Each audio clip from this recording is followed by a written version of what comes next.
Today I'm going to talk about another one of my core principles, improving your listening skills at the piano. This is a core principle underlying my teaching and my own playing because everything we do, and I mean everything, revolves around listening and relies on being as sharp and skilled as possible at listening well. As a student, I spent a lot of time thinking about listening when I realized that there's a big difference between what you think is coming out of the instrument and what is actually coming out of the instrument. It's sort of like the difference between how your voice sounds inside your own head versus when you hear a recording of your voice. We get used to the physical component of playing the piano, but that can sometimes get in the way of hearing ourselves objectively. Today I'm going to give you 3 tips for how to deepen your listening skills and improve your ability to hear yourself more objectively. The first tip that I have for you that's really going to help you improve your listening skills is recording yourself and listening back to the recording. So exactly what I mean by this is taking out your phone or other recording device, doing a complete playthrough of a piece you're working on, and then listening back to it with the music score open in front of you. Recording yourself and listening to the recording is crucial to narrowing that gap between performer and listener. When you listen back to yourself, be sure to give it your full attention. Notice not just whether you play the notes accurately, but pay special attention to the sound quality of your playing, the tone, dynamic variety, and expression. While you're listening, take notes in your music about the things that you hear that you feel like you do well, and also take notes on things that you want to improve that you can work on in your next practice session. Doing this on a regular basis, and I mean at least once a week, will help narrow that gap between what you hear under your ears and what's coming out to the audience. Now, on to my next tip that has absolutely changed the game for many of my students, and that is listening to music a lot. They tell aspiring writers to read a lot. By reading widely as a writer, you get familiar with other people's styles and voices, and you gain a sense for the rhythms and cadences of the written word. And the same exact thing applies to musicians. You'd be surprised at the number of students I come across who study classical music at the university or pre-college level who actually don't listen to classical music. And it makes such a difference in your playing that as a teacher, I can tell which of my students actually listen to classical music or who only plays the pieces of music they are currently learning themselves at the piano. Even though it's abstract and there's no spoken word, music is a language. It has its own syntax and internal logic. You learn the style and subtleties of it by surrounding yourself with it and growing familiar with it, just like you can learn a language by immersing yourself in a culture that speaks it all the time.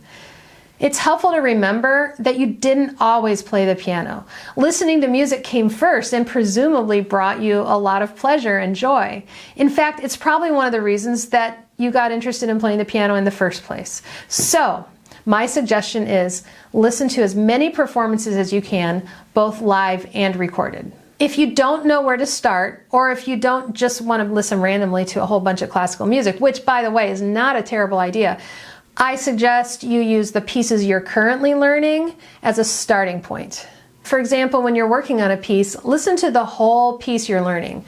If you're learning a movement of a Beethoven sonata, for example, listen to all the movements in that same sonata. Also, get in the habit of listening to the other pieces in the same set by that composer. So for example, if you're learning a prelude and fugue by Bach, listen to the whole book of the Well-Tempered Clavier that it comes from. Also, you can listen to other works for other instruments by the same composer as the one you're playing. So if you're playing a sonata by Mozart, listen to his symphonies, his string quartets, and operas, and that'll give you a real feel for his style. And my third and final tip is be the performer and the audience. Because the audience is located at least several feet away from the piano, a person listening to you does not hear the music the same way you do. This just comes down to the physics of sound. So it's your job as the performer to project the sound into the room and develop an awareness of the aural perspective of the audience. Recording yourself and listening back, as I discussed earlier in this video, is a great way to start to bridge that gap between what you hear as the performer and what the audience hears in the room. But a more specific and concrete way to start being the performer and the audience is about engaging your imagination differently when you practice. You can literally imagine yourself as two people. As you play, listen to the sound in the room as well as the sound under your ear. This takes practice, but it's definitely a skill you can develop. Even if you're in a small enclosed room like a living room or a practice room, you can use your imagination to visualize the sound projecting out into the back of a larger space. When I was studying in Cologne, Germany, I lived in a small studio apartment with basically just my bed and a grand piano in one room. I had a postcard of the inside of the Philharmonie, which is a big concert hall in Cologne where all the major orchestras and recital soloists play. So I put this postcard where I could see it from the practice bench while I practiced, and the photo is from the perspective of the stage looking out at the audience, and there's a piano on the stage. And so I could see in this picture the full back of the hall. And so when I practiced, I could see the postcard from my piano bench, and I was imagining that I was in that space projecting all the way to the back of the hall. That really helped me cultivate the habit of listening to my sound from the point of view of the audience. So those are my tips for improving and refining your listening skills at the piano. Listening is one of my core principles that I come back to again and again in my own teaching and playing, and there are always ways to improve and refine this super important skill. Thanks for watching. If you found this helpful, be sure to like and subscribe to my channel so you don't miss any of my other videos. Let me know how you have improved your own listening skills in the comments below. Happy practicing!